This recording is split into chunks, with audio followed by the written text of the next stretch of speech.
जमीन मोजणी करता एक नवीन सॉफ्टवेअर व्हर्जन 2 आमचा जमाबंदी आयुक्त लॉन्च करता आहे। भूमी अभिलेखमध्ये व्हर्जन 2 आल्यावर जमिनीची मोजणीचा जो काळ आहे तो कमी होईल। पुढच्या 3 दिवसामध्ये व्हर्जन 2 लॉन्च होते आहे।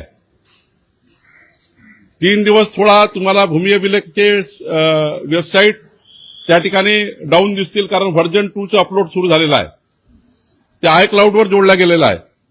संपूर्ण मालमत्ता ही iCloudवर जाणार आहे आणि त्यामुळे व्हर्जन 2 साठी आमचं राजस्व विभाग तयार झाला आहे, भूमी अभिलेख तयार झाला आहे आणि 1-2 दिवसामध्ये व्हर्जन 2 लागू होते आहे।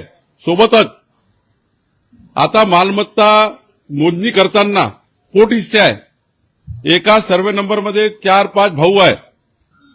एका सर्वे नंबरच्या आजूबाजूला 4 वेगवेगळ्या शेती आहे आणि एकाची शेती मोजायची असेल तर संपूर्ण 10-12 लोकांचे पैसे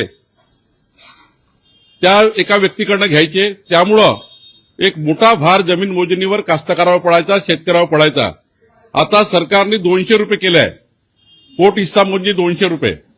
त्यामुळं 5 जणांचा जरी हिस्सा मोजायचा असेल तरी 1000 रुपयामध्ये 1000 रुपयामध्ये फक्त जमिनीची मोजणी होऊ शकतं। आता जे 10,000 रुपये लागायचे शेतकऱ्यांना ते 1000 रुपयात होणार आहे। 200 रुपये पोट हिस्सा केलेला आहे। आधी तो समजा 1000 रुपये मोजणी एका व्यक्तीची असेल तर 1000 10 लोकांचे पैसे त्याला भरावे लागत होते शेतकऱ्याला, एका शेतकऱ्यांना। 10 लोकांची मोजणी झाल्याशिवाय मधली मोजणी होत नाही, कारण सर्वांची मोजणी करावं लागतं। म्हणून तो शेतकऱ्याचा भार कमी केला। फक्त 200 रुपये केल्यामुळं जे 10,000 रुपये शेतकऱ्याची मोजणी होती ती आता 1000 रुपयावाली आहे।